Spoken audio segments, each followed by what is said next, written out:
வணக்கம் மக்களே, நீங்க கேட்டுட்டு இருக்கிறது நீ தீயா இல்லை தென்றலா அத்தியாயம் 106. கதைய கேட்போமா? என்னம்மா சொல்ற? பரதா போட்டு என் முன்னாடி உட்கார்ந்து இருக்கிறது நீயா என்று அதிர்ந்து வாசவிடும். ஆமாண்ணா, நான் தான். எனக்கு அவரை இப்பவே பார்க்கணும் என்று மது சொல்ல, இப்பவா என்றான் வாசு. இப்போதானா? இப்போதான் அவரை நான் பார்க்கணும். என்ன அழைச்சிட்டு போவீங்களா என்று மது கேட்க சற்று யோசித்த வாசு, சரிம்மா, இப்போ இப்போ அவன் ரூம்ல தான் தூங்கிட்டு இருக்கான். நான் முன்னாடி போய் பாடி கார்ட்ஸ்க்கு ஏதாவது வேலையை கொடுத்து அனுப்பிடுறேன், நீ பின்னாடியே வா என்று வாசு சொல்ல, சரிண்ணா என்றாள் மது. அதன்படி வாசு முன்னே சென்றவன் அங்கிருந்த பாடி கார்ட்ஸிடம், பாஸ் தூங்கிட்டு தானே இருக்காரு, நீங்க போய் லஞ்ச் முடிச்சிட்டு வாங்க என்று சொல்ல, இல்ல சார், அவர் தூங்கினாலும் முழிச்சிருந்தாலும் அவருக்கு பாதுகாப்பு கொடுக்க வேண்டியது எங்களோட கடமை என்றான். ராகவனின் அறைக்கு முன்னே அவனுக்கு பாதுகாப்பாய் நின்றிருந்த ராகவனின் பாடி கார்டில் ஒருவன். எப்போ இவனுக்கு கடமை உணர்ச்சிக்கு ஒரு அளவே இல்லையாடா, இப்போதான் உங்க கடமை உணர்ச்சியை காட்டணுமாடா என்று நினைத்த வாசு, சரி சரி, பாஸோட காருக்கு பக்கத்துல ரொம்ப நேரமா 2 பேரும் சுத்திட்டே இருக்கானுங்க, அவனுக்கு யாருன்னு போய் பாருங்க என்று வாசு சொல்ல, இதை கேட்ட அங்கிருந்த தலைமை பாதுகாவலர் இன்னொரு பாதுகாவலரிடம், பாபு யூ ஸ்டே ஹியர் என்று சொல்லிவிட்டு நகர, இன்னொரு பாதுகாவலரை பார்த்த வாசு, இப்போ இவனை எப்படியாவது இங்கிருந்து நகர்த்தணுமே என்று யோசித்தவன், பாஸுக்கு ஃபீவர், இப்போ அவர் டேப்லெட் போடணும், போய் ஹாட் வாட்டர் கொண்டு வா என்று வாசு சொல்ல, ஓகே சார் என்ற அந்த பாதுகாவலரும் அங்கிருந்து நகர, அவன் அந்த தளத்தை விட்டு நகரம் வரை காத்திருந்த வாசு பெருமூச்சு ஒன்றை விட்டபடி, அப்பாடா, இவனுக்கு 2 பேரையும் கிளம்ப வைக்கிறதுக்குள்ள போதும் போதும் ஆகிடுச்சே என்று நினைத்தவன் அந்த அறையிலிருந்து கொஞ்ச தூரத்தில் நின்று மறைந்து மறைந்து எட்டி பார்த்து கொண்டிருந்த மதுவிடம், மது வா என்று வாசு கையசைத்து அழைக்க, மதுவும் வாசுவின் பக்கம் ஓடி வந்தார். எங்கேயே வெயிட் பண்ண, நான் ராகவன் எழுந்துட்டானா இல்ல தூங்கிட்டுதான் இருக்கானான்னு பாத்துட்டு வரேன் என்ற வாசு ராகவனின் அறை உள்ளே செல்ல, அங்கு ராகவன் உறங்கிக் கொண்டிருந்தான். ராகவனின் பக்கம் சென்ற வாசு, மச்சான் மச்சான் என்று மெல்லிய குரலில் அழைக்க, ராகவன் எழவில்லை, நன்றாக அயர்ந்து உறங்கிக் கொண்டிருந்தான். நல்லா தூங்குறான், மதுவ இப்ப வர சொல்லுவோம் என்று வெளியே சென்ற வாசு அங்கு நின்று கொண்டிருந்த மதுவிடம், மது, ராகவன் நல்லா தூங்கிட்டு இருக்கான், போய் சீக்கிரம் பார்த்துட்டு வந்துடுமா என்று வாசு சொல்ல, தேங்க்ஸ் மேம் என்று மது ராகவனின் அறைக்குள் நுழைந்தாள். அங்கு ராகவன் அயர்ந்து தூங்கிக் கொண்டிருப்பதை பார்த்த மது அவன் பக்கத்தில் சென்றார். உதடெல்லாம் வறண்டு முகமெல்லாம் வாடி லேசாக வளர்ந்த தாடியுடன் பாவமாக படுத்திருந்த ராகவனை தன் கண்ணிமைக்காமல் பார்த்த மது தான் கொண்டு வந்திருந்த கருமாரியம்மன் கோவில் திருநீரை ராகவன் நெற்றியில் வைத்துவிட்டு, சாரி மீசமச்சான், நீங்க எப்பவும் நல்லா இருக்கணும், அதான் எனக்கு வேணும், சீக்கிரம் காய்ச்சல் சரியாகிடும் என்று மனதில் நினைத்துக் கொண்டவள் அவன் நெற்றியில் இதழ் பதித்து விட்டு அங்கிருந்து செல்ல மனமில்லாமல் அந்த அறையை விட்டு வெளியே சென்றவள் அங்கு நின்று கொண்டிருந்த வாசுவிடம், அவரை பத்திரமா பாத்துக்கோங்கண்ணா, நான் வர என்று சொல்லிவிட்டு அங்கிருந்து மது நகர்ந்து செல்ல, எவன் இந்த ஜோசிய கண்டோம் இதெல்லாம் கண்டுபிடிச்சதுன்னு தெரியல, அப்போ மட்டும் என் கையில கிடைச்சான் அவ்வளவுதான் என்று புலம்பிய வாசு ராகவனின் அறைக்குள் செல்ல, ராகவன் மொபைல் கத்தி கொண்டிருந்தது. ஐயோ, இப்ப அடிக்கிற அலாரம் 5 நிமிஷம் முன்ன அடிச்சிருந்தா என்ன ஆகியிருக்கும், அவ்வளவுதான், இந்த 7 ஸ்டார் ஹோட்டலே 2 ஆகியிருக்கும் என்று நெஞ்சில் கையை வைத்துக் கொண்ட வாசு அவசரமாய் ராகவனின் அலைபேசியை எடுக்க போக, அலார சத்தத்தில் ராகவன் மெல்ல கண்களித்தவன் சோம்பல் முறித்துக் கொண்டே எழுந்து அமர்ந்தான். அதற்குள் கைபேசியை எடுத்து அலாரத்தை வாசு ஆஃப் செய்ய, வாசுவை பார்த்த ராகவன், 2 minutes நான் வந்துடுறேன் என்று குளியலறைக்குள் செல்ல, எழுந்தவனின் நெற்றியை பார்த்த வாசு ராகவனின் நெற்றியில் திருநீர் வைத்துவிட்டு மது சென்றிருப்பதை பார்த்தவனுக்கு, ஐயோ மது, இப்படி பண்ணிட்டியேம்மா. நீ வந்துட்டு போனதுக்கான தடத்தை ரெடி பண்ணிட்டு போயிருக்கியேம்மா. இப்போ ராகவ பாத்ரூம் போய் அவன் முகத்தை கண்ணாடியில பார்த்தானா 1008 கேள்வி கேட்பானே. இப்ப நான் என்ன செய்ய என்று யோசித்தவன் தன் நண்பனிடம், மச்சான் மீட்டிங்க்கு டைம் ஆச்சு, கோட்டை போட்டுட்டு வா மச்சான், கிளம்புவோம் என்று சொல்ல, டேய் போய் ஃப்ரெஷ் ஆகிட்டு வந்துடுறேன், வெயிட் பண்ணு என்று சொன்ன ராகவன் குளியல் அறையின் பக்கம் செல்ல, இன்னைக்கு என் சோழி முடிஞ்சது என்று தலையில் கை வைத்துக் கொண்டான் வாசு. குளியல் அறைக்குள் சென்ற ராகவன் தன் முகத்தை கழுவ வாஷ் பேஷனின் முன்னே சென்று நிற்க, தன் முகத்தை கண்ணாடியில் பார்த்ததும் ராகவனின் முகம் சுருங்கியது. தன் நெற்றியில் எப்படி திருநீரு என்று யோசித்தவன் கண்களை மூடி சிந்தித்து பார்த்தான். அவன் தூங்கிக் கொண்டிருந்தாலும் அவன் அறைக்குள் யார் வந்தது போனது என்பதையெல்லாம் சரியாக யூகித்து விடுவான் ராகவன். ஆனால் ராகவன் அயர்ந்து தூங்கி கொண்டிருந்ததால், அவனுக்கு உடல்நிலை வேறு சரியில்லாததால், அவன் நெற்றியில் திருநீரை யார் வைத்தது, தன் அறைக்குள் யார் வந்தது என்பதையெல்லாம் ராகவனுக்கு நினைவுக்கு வரவில்லை.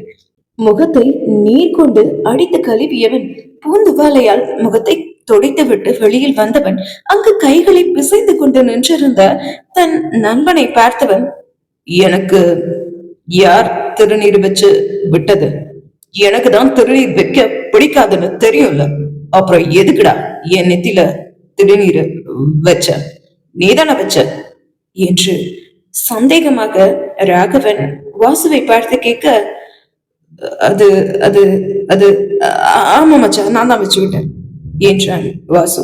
நீதான் கோவிலுக்கெல்லாம் போக மாட்டேன், அப்புறம் எப்படி திருநீரு என்று கேள்வியாக ராகவன் வாசுவை பார்க்க, போக மாட்டேன்னா மச்சான், பட் உனக்காக இன்னைக்கு போகணும்னு தோணுச்சு. பக்கத்துல இருக்க கோவிலுக்கு போய் சாமியை கும்பிட்டுட்டு திருநீர் எடுத்து வந்து நான் தான் உனக்கு வச்சு விட்டேன் என்று வாசு சொல்ல, அதை கேட்டு சத்தமாக சிரித்த ராகவன், யாரு நீ? நீ கோவிலுக்கு போய் திருநீர் எடுத்து வந்து எனக்கு வச்சு விட்ட, இதை நான் நம்பணும் என்று கூறிய ராகவனிடம், டேய் சத்தியமாடா, எனக்கு கோயிலுக்கு போக பிடிக்காதுதான், பட் உனக்குன்னா நான் எங்க வேணாலும் போவேன் மச்சான் என்றான் வாசு. புருவம் சுருங்க வாசுவை பார்த்த ராகவன், சரி நீ போய் மீட்டிங்கெல்லாம் ரெடி பண்ணு, நான் வரேன் என்று ராகவன் சொல்ல, வாசுவும் அங்கிருந்து நகர்ந்து கொண்டான். வாசு அங்கிருந்து சென்ற பிறகு ராகவன் அந்த அறையை சுற்றி தன் வெளிகளை சுழல விட்டான். அவன் கண்ணில் ஒரு மெட்டி தென்பட்டது. அதன் பக்கம் சென்று அந்த மெட்டியை எடுத்து பார்த்தான் ராகவன். அது மது அணிந்திருந்த தங்க மெட்டிதான். அதை பார்த்ததும் கண்டு கொண்டான் ராகவன். அது மதுவினுடையதுதான். அவள் தான் இங்கு வந்து சென்றிருக்கிறாள் என்பதை. எனக்கு காய்ச்சல்னு இந்த வாசு பையன் இந்த மதுவுக்கு தகவல் சொல்லியிருக்கான். எனக்கு காய்ச்சல்னு கேள்விப்பட்டதும் இங்க என்ன பார்க்க வந்திருக்கா மேடம். நானே ஒரு குற்றவாளி, அப்படிதானா அவ அன்னைக்கு சொன்னான். இன்னைக்கு இந்த குற்றவாளிய ஏன் பார்க்க வரணும்? முதல்ல இந்த வாசுவ வெளுத்தா சரியா போகும் என்று தனக்கு தானே பேசிய ராகவன் கீழே கிடந்த மெட்டியை கையில் எடுத்தான். மதுவின் டிசைன் இல்லாத அவள் காலை அலங்கரித்த வளையம் போன்ற தங்க மெட்டியை தன் கோட் பாக்கெட்டில் எடுத்து போட்டுக்கொண்ட ராகவன் வெளியே சென்றான். நேராக மீட்டிங் நடக்கும் ஹாலுக்கு சென்றான். மதுவை கண்காணிக்க ஆதிசேஷன் 2 ஆட்களை நியமித்து இருந்தான். மது தன் காரில் ராகவனின் சாஸ்டார் ஹோட்டலுக்கு சென்று வந்த விஷயத்தை ஆதிசேஷனிடம் அவனது ஆட்கள் கூற, நான் நினைச்சது ஒண்ணு, நடக்கிறது ஒண்ணா இருக்கு. இந்த மது ராகவன் மேல கோவமா விருப்பா இருக்கான்னு பார்த்தா அவன் ஹோட்டலுக்கு போய் அவனை பார்த்துட்டு வரா. இதுக்கு இன்னைக்கே ஒரு முடிவு கட்டுறேன் என்று தனக்கு தானே சொல்லிக் கொண்ட ஆதிசேஷன் கிருஷ்ணமூர்த்தியை சந்திக்க தோட்டத்திற்கு சென்றான். கிருஷ்ணமூர்த்தி தோட்டத்தில் அமர்ந்து நியூஸ் பேப்பர் வாசித்துக் கொண்டிருந்தார்.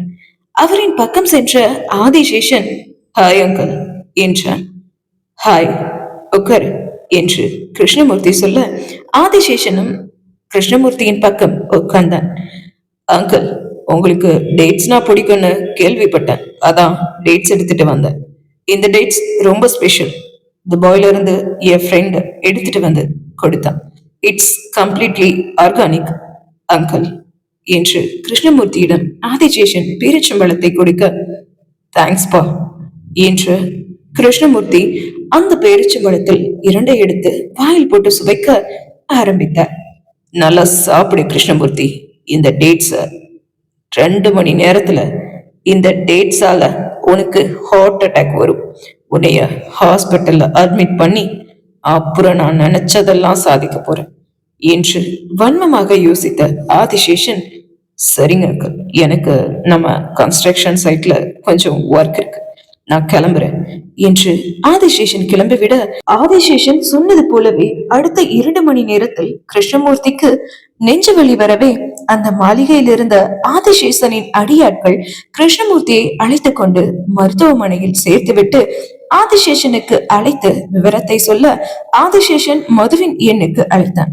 ஆதிசேஷனின் அழைப்பை தன் கைபேசியில் பார்த்த மது அவனின் அழைப்பை அட்டன் செய்து காதில் வைத்தான். ஹலோ என்றாள் Madhu. Hi Madhu, where are you என்றான் ஆதிசேஷன். அவள் கார்மெண்ட்ஸில் இருப்பதை தெரிந்து கொண்டேன். நான் கார்மெண்ட்ஸ்ல தான் இருக்கேன் என்றாள் மது. ஓ ஓகே, இப்போ நீங்க நம்ம ஹாஸ்பிட்டலுக்கு வர முடியுமா என்றான் ஆதிசேஷன். ஏன், என்னாச்சு என்றாள் மது பதட்டமாக. அவளின் பதட்டத்தை உணர்ந்த ரணதீரன், ஹே மது, கூல், ஏன் இவ்ளோ பதட்டம் என்று ஆதிசேஷன் கேட்க, இல்ல திடீர்னு ஹாஸ்பிட்டலுக்கு என்ன வர சொன்னதும் கொஞ்சம் டென்ஷன் ஆகிட்டேன் என்று மது சொல்ல, உங்க பதட்டம் சரியானதுதான், பட் நான் இப்போ சொல்றதை கேட்டு ரொம்பவும் பதட்டப்பட்டுடாதீங்க என்று ஆதிசேஷன் சொல்ல, என்ன சொல்றீங்க, என்ன சொல்றீங்க ரணதீரன், எதை சொல்றதா இருந்தாலும் தெளிவா சொல்லுங்க என்றார் மது. மது, கிருஷ்ணமூர்த்தி அங்கிளுக்கு திடீர்னு ஹார்ட் அட்டாக் வந்துடுச்சு, அவரை நம்ம ஹாஸ்பிட்டல்ல தான் அட்மிட் பண்ணியிருக்கோம் என்றான் ஆதிசேஷன். என்ன என்ன சொல்றீங்க ரணதீரன், அப்பாக்கு ஹார்ட் அட்டாக்கா என்று அதிர்ந்தவள் தான் அமர்ந்திருந்த இருக்கையிலிருந்து எழ, அவளின் முன்னே இருக்கையில் அமர்ந்திருந்த அவளது பிஏ முரளியும் எழுந்தான்.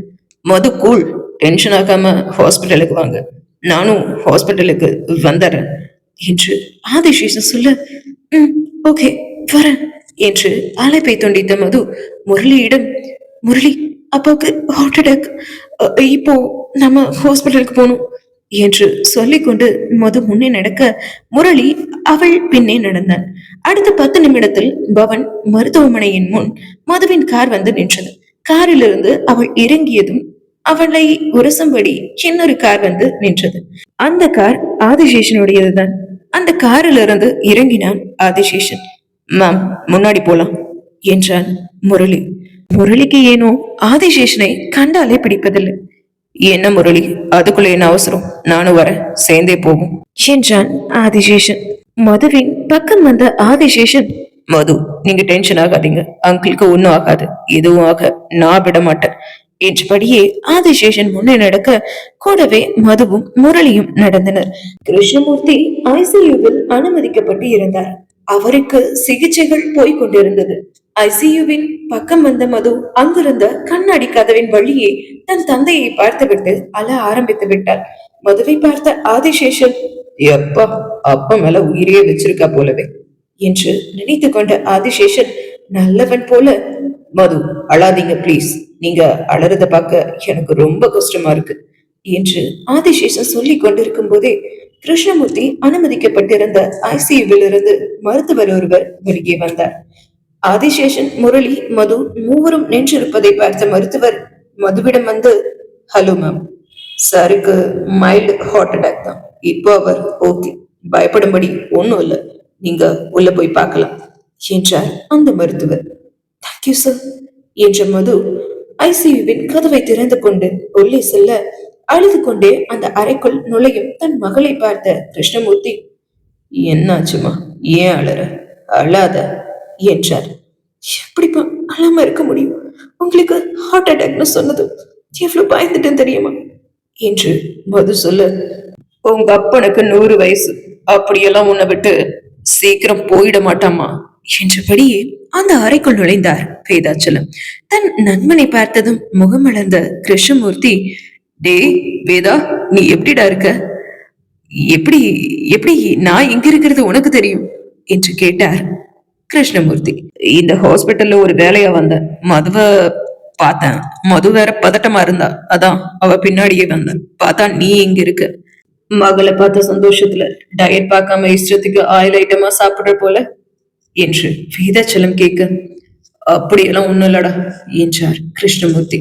உண்மையில் முரளிதான் வாசுவிற்கு மதுவின் தந்தை மருத்துவமனையில் அனுமதிக்கப்பட்டிருக்கும் விஷயத்தை கூறினார். வாசு வேதாச்சலத்திற்கு போன் செய்து விஷயத்தை கூறி மருத்துவமனைக்கு செல்லுமாறு சொல்லி இருந்தான். டேய், வயசாயிடுச்சு, இனி நினைச்சதெல்லாம் சாப்பிடாம உடம்புக்கு எது நல்லதோ அதை மட்டும் சாப்பிடு என்று வேதாச்சலம் மருத்துவராக அறிவுரை சொல்லிக் கொண்டிருக்க, அப்பொழுது அந்த அறைக்குள் வந்த ஆதிசேஷன், உங்க வீட்டுல இருந்ததை விட அவர் வீட்டுல அவர் ராஜா போல இருக்காரு அங்கிள். அவருக்கு டயட்டிஷியன், தினமும் அவர் ஹெல்த் செக்அப் பண்ண டாக்டர்ஸ் அப்படின்னு எல்லாரும் இருக்காங்க என்று ஆதிசேஷன் சொல்ல, எல்லாரும் இருந்தும் என் நண்பனுக்கு ஹார்ட் அட்டாக் வந்திருக்குன்னா சம்திங் ராங் என்று வேதாச்சலம், ஏடா கிருஷ்ணா, காலையில என்ன சாப்பிட்ட என்று வேதாச்சலம் கிருஷ்ணமூர்த்தியிடம் கேட்க, ஐயோ, இந்த கிழமை உண்மையெல்லாம் கிளறானே, தெரியாதனமா பேரிச்சம்பளம் சாப்பிட்டேன்னு இந்த கிழமை சொன்னா, அந்த கிழமை எந்த பேரிச்சம்பளம், எப்படி சாப்பிட்ட, எத்தனை சாப்பிட்ட அப்படின்னு 1008 கேள்வி கேட்பானே, நம்ம கூட்டு வெளிப்பட்டுடுமோ என்று யோசித்த வேதாச்சலம், என்ன சாப்பிட்டார், காலையில 2 இட்லி சாப்பிட்டார், அவ்வளவுதான் என்று வேதாச்சலத்திடம் ஆதிசேஷன் கூறினான்.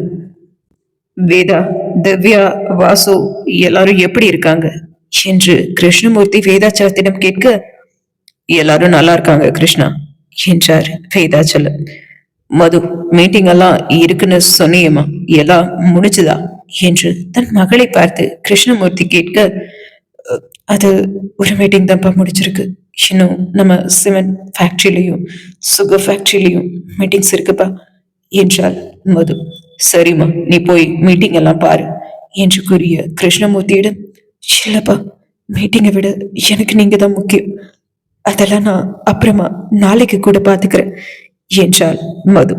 அதான் வேதா இருக்கான்லம்மா, அவன் என்ன பார்த்துப்பான், நீ போய் உன்னோட வேலைகளை எல்லாம் முடியுமா என்று கிருஷ்ணமூர்த்தி சொல்ல, ஐயோ, இந்த வேதாச்சலம் கிழவன் இங்க இருந்தானே நமக்கு பிரச்சனையாச்சே, இவனை எப்படியாவது இங்கிருந்து கிளப்பி விடணும் என்று மனதிற்குள்ளேயே நினைத்த ஆதிசேஷன், அங்கிள், உங்க ஹாஸ்பிட்டல் அளவுக்கு இல்லைனாலும் வேதா அங்கிளுக்கு ஒரு சின்ன ஹாஸ்பிட்டல் இருக்கு, சோ அவருக்கும் அங்க ஒர்க் இருக்கும் தான், உங்களை நான் பாத்துக்கிறேன் அங்கிள் என்றான் ஆதிசேஷன். இதை கேட்ட மதுவிற்கு ஆதிசேஷன் ஏன் இப்படி எல்லாம் பேசுகிறான் என்று கவலையாகத்தான் இருந்தது. வேதாச்சலத்தை மட்டம் தட்டும் படியல்லவா ஆதிசேஷன் பேசிக் கொண்டிருக்கிறான்.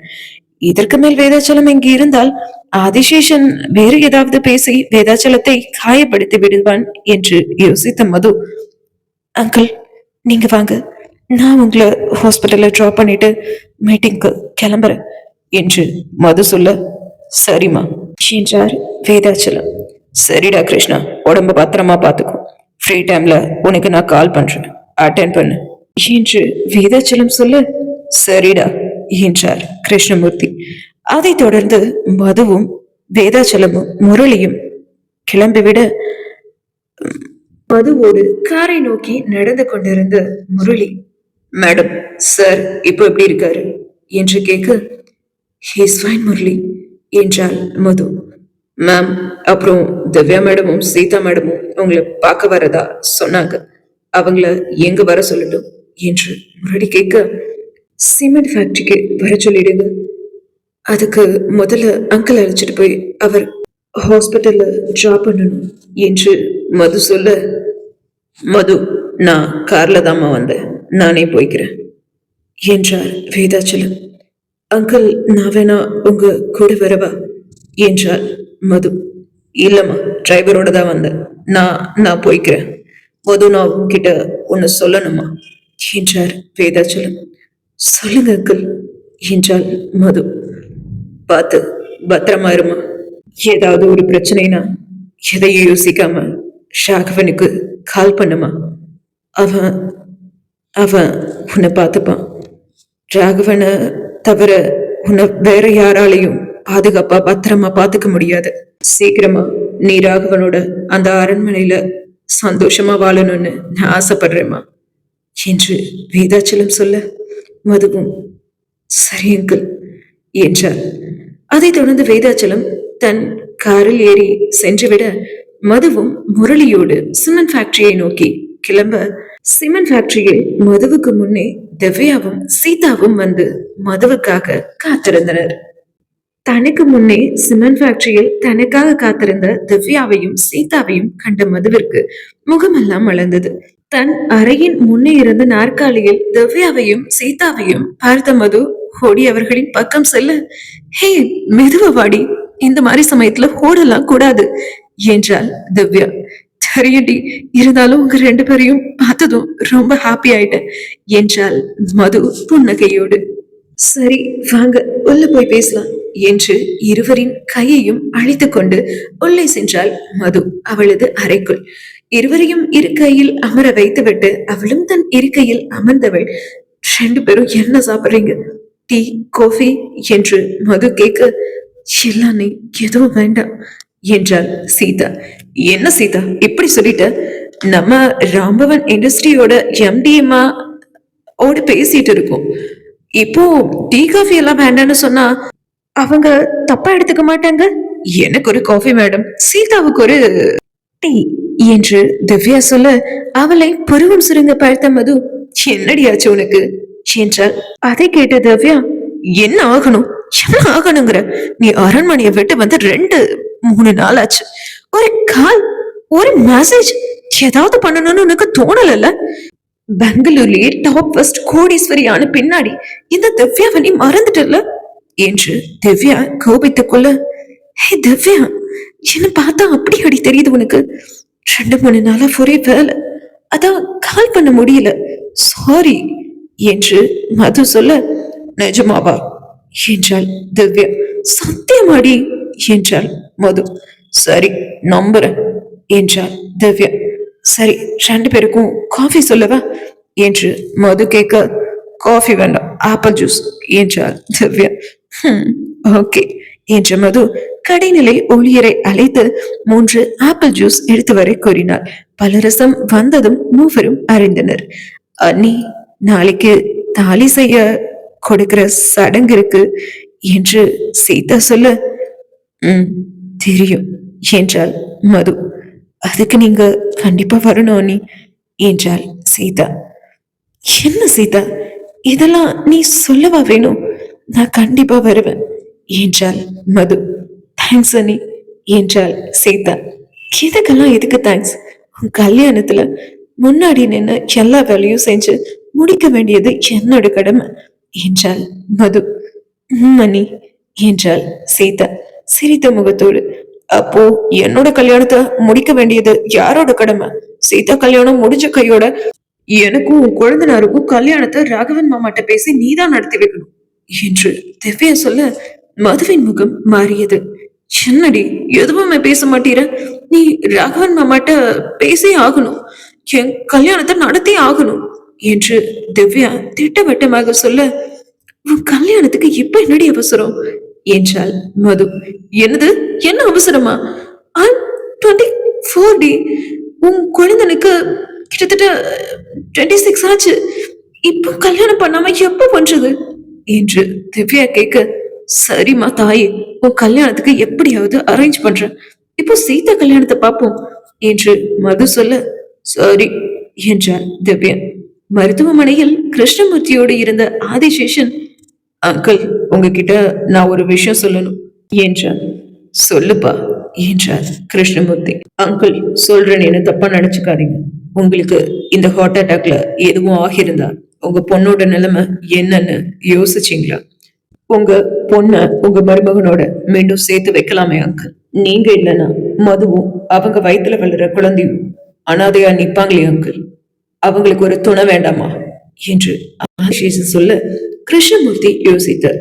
என்ன அங்கிள் யோசிக்கிறீங்க என்றான் ஆதிசேஷன். ராகவன் கூட மதுவை மீண்டும் சேர்ந்து வாழ சொன்னா அப்புறம் மகளிரி நிலைமைதான் என் பொண்ணுக்கு வரும். அதுக்கு நான் ஒருபோதும் சம்மதிக்க மாட்டேன் என்றார் கிருஷ்ணமூர்த்தி. இந்த பதிலை தானே ஆதிசேஷனும் எதிர்பார்த்தான். அப்போ உங்க பொண்ணு கடைசி வர அனாதையா பிள்ளைய வச்சு கஷ்டப்படணுமா? அப்பா இல்லாம உங்க பேரை வளரணுமா என்றான் ஆதிசேஷன். என் பேரனுக்கு ஒருபோதும் அப்படி ஒரு நிலைமை வரக்கூடாது என் மகளுக்கு நான் இன்னொரு கல்யாணம் பண்ணி வைப்பேன் என்றார் உறுதியாக கிருஷ்ணமூர்த்தி. இதுக்கு உங்க மக சம்மதிப்பாங்களா அங்கிள் என்றான் ஆதிசேஷன். நான் சொன்னா கண்டிப்பா சம்மதிப்பா என்றார் கிருஷ்ணமூர்த்தி. சரி அங்கிள், ஆனா உங்க பொண்ணை கட்டிக்க நிறைய பேரு தேடி வரலாம். பட் அவங்கெல்லாம் நிச்சயமா உங்க பணத்து மேல ஆசைப்பட்டு தான் வருவாங்க. நல்ல மாப்பிள்ளைய நீங்க எப்படி கண்டுபிடிப்பீங்க என்று ஆதிசேஷன் கேட்க, நல்ல மாப்பிள்ளைய நான் ஏன் தேடி போகணும், கண்ணு முன்னாடியே இருக்கும்போது என்று கிருஷ்ணமூர்த்தி சொல்ல, அதை கேட்ட ஆதிசேஷனும் பழம் நழுவி பாலில் விழுதே என்று நினைத்து கொண்டவன், நீங்க சொல்றது எனக்கு புரியல அங்கிள் என்றான் எதுவும் புரியாதவன் போல.